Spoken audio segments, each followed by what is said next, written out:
Hello friends, welcome to Golden Career. RRB PO की interview classes चल रही हैं। एक और नया टॉपिक आपके लिए इंपॉर्टेंट टॉपिक है वंस अगेन इंटरव्यू के लिए, रेटिंग ऑफ बैंक्स। बैंक्स की रेटिंग कौन सी संस्था करती है, किन पैरामीटर्स पर बेस्ड बैंक की रेटिंग होती है, ये इस वीडियो में देखेंगे। इंटरव्यू में क्या क्या क्वेश्चन इस टॉपिक से पूछे जाएंगे ये भी हम देखेंगे।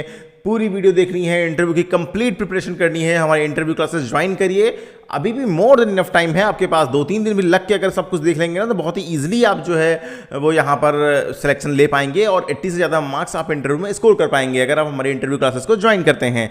वीडियो के डिस्क्रिप्शन बॉक्स में लिंक दिया हुआ है, चेक करिएगा क्लासेस को ज्वाइन करने के लिए और पूरी वीडियो देखने के लिए और इंटरव्यू क्लास की कंप्लीट प्रिपरेशन के लिए। एक बार आप क्लास ज्वाइन करेंगे, ये सारी वीडियोज़ हैं जो आपको देखनी है। 90 वीडियोज़ के आसपास ऑलरेडी अपडेटेड हैं और यहाँ पर PDFs हैं जो बहुत इंपॉर्टेंट है आपके इंटरव्यू के लिए, वो आपको यहाँ पर पढ़ सकते हैं। चलिए अब देखते हैं रेटिंग ऑफ द बैंक्स कैसे होती है। ये है लास्ट ईयर के रिव्यू, इंटरव्यू क्लास में ये सब मिलता है, इन सब के साथ PDF भी आपको मिलती है। अब हम देखते हैं अपना आज का टॉपिक। ठीक है, बैंक की जो रेटिंग है it is a measurement of financial soundness. मतलब कोई बैंक फाइनेंशियली कितना वीक है, कितना स्ट्रांग है, ये इस पर डिसाइड होता है कि उस बैंक की रेटिंग कैसी है। And also shows it's efficiency to do all operations pertaining to the banking industry। मतलब कोई भी बैंक, जितनी बैंकिंग इंडस्ट्री के ऑपरेशन होते हैं, जो भी वर्क बैंक करती हैं, उसमें वो इंस्टीट्यूशन कितना एफिशिएंट है, इसकी जो है कैसे डिसाइड होता है, ये भी उसकी रेटिंग के बेस पे डिसाइड होता है। देखिए कुछ वर्ल्ड वाइड एजेंसीज हैं, जैसे आपका सिबिल हो गया, जो कि आपका होता है इंडिविजुअल जो इंसान हैं उनकी रेटिंग के लिए उनकी क्रेडिट हिस्ट्री कैसी है, उनकी लोन लेने की हिस्ट्री कैसी रही है, वो रिपेमेंट टाइम से करते हैं कि नहीं करते हैं।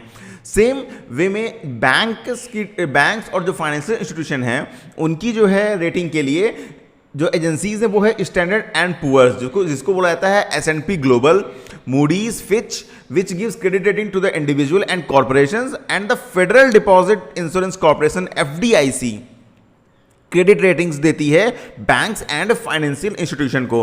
तो FDIC का फुल फॉर्म जरूर याद कर लीजिएगा, federal deposits insurance corporation.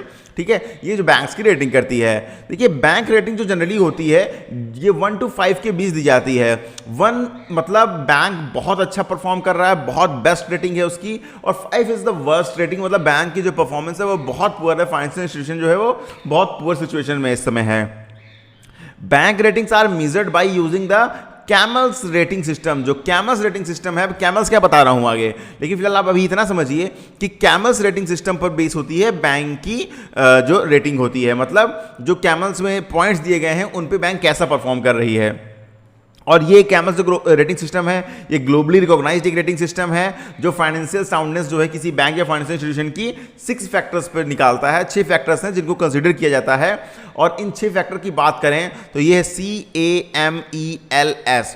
Capital adequacy कैसी है, बैंक की एसेट क्वालिटी कैसी है, बैंक का मैनेजमेंट कैसा है, बैंक की अर्निंग कैसी हो रही है, प्रॉफिट कितना जनरेट कर रहे हैं, बैंक में लिक्विडिटी कैसी है, बैंक अपने शॉर्ट टर्म नीड्स को कितनी जल्दी मीट कर रही है, और सेंसिटिविटी कैसी है बैंक की। तो ये हो गया कैमल्स। तो इसी पर बेस जो है रेटिंग होती है। रेटिंग 1 मतलब बैंक बहुत अच्छा है, रेटिंग 5 मतलब बैंक बहुत खराब है। जैसे सिबिल में 0 मतलब बहुत खराब है, 750 मतलब बहुत अच्छा है, जो कि इंडिविजुअल ह्यूमन का क्रेडिट रेटिंग सिस्टम है। चलिए इन पॉइंट्स को बहुत ही जल्द में समझ लेते हैं, सिर्फ उतना कि आपको आइडिया हो, क्योंकि इंटरव्यू में आपसे ये बहुत डिटेल में नहीं पूछा जाएगा। हाँ, क्या होता है ये जरूर पूछा जाएगा।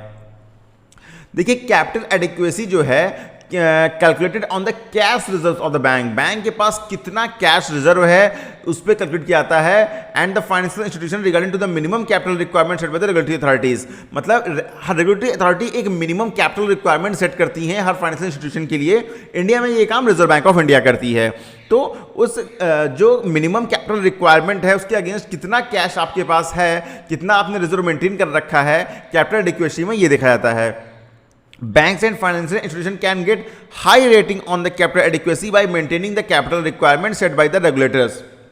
रेगुलेटर्स ने जितना कैपिटल रिक्वायरमेंट सेट कर रखा है उतना मेंटेन करके या उससे ज़्यादा हाई कैपिटल मेंटेन करके बैंक्स यहाँ पर अच्छी रेटिंग अर्न कर सकते हैं। Banks and institution also have to meet other requirement set by the regulatory agencies. इसके साथ ही अदर जो रिक्वायरमेंट हो गई, SLR CRR मेंटेन करना है, बाकी चीज़ें हो गई, इनको भी बैंक को साथ में मेंटेन करना होता है। दूसरा है आपका असेट क्वालिटी। अब इसमें ये देखा जाता है रेटिंग करते वक्त कि बैंक की क्रेडिट एंड असेट क्वालिटी कैसी है।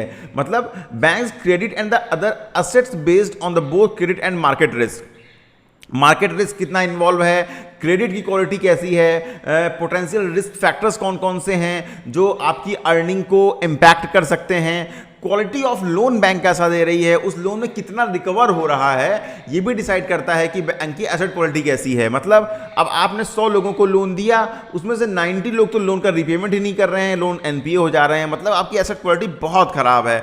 आप देख दाख के लोन नहीं दे रहे हैं, प्रॉपर इन्वेस्टिगेट नहीं कर रहे हैं, आपने बस आंख बंद करके किसी को भी लोन दे दिया और आपका सारा पैसा डूब रहा है।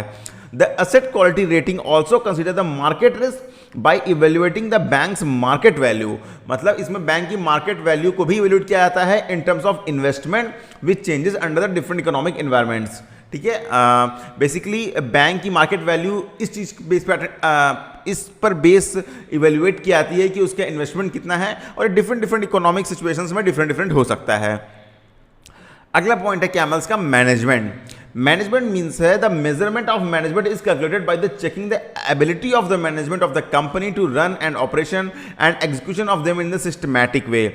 मतलब किसी भी फाइनेंशियल इंस्टीट्यूशन का मैनेजमेंट कैसा है, उसमें बहुत ज़्यादा विरोध प्रदर्शन तो नहीं हो रहे हैं, स्टाफ हर बात पे विरोध तो नहीं कर रहा है, जैसे अगर पब्लिक सेक्टर बैंक को लेकर चलें तो बहुत ज़्यादा हड़ताल स्ट्राइक्स तो नहीं हो रही हैं। ठीक है, ऑपरेशन एफिशिएंटली हो रहा है कि नहीं हो रहा है, बैंक को ऑपरेट करने में कोई दिक्कत तो नहीं आ रही है, पता चला स्टाफ की शॉर्टेज बहुत ज़्यादा है, बैंक मैनेज उसको नहीं कर पा रहा है। Management ability to adopt the volatility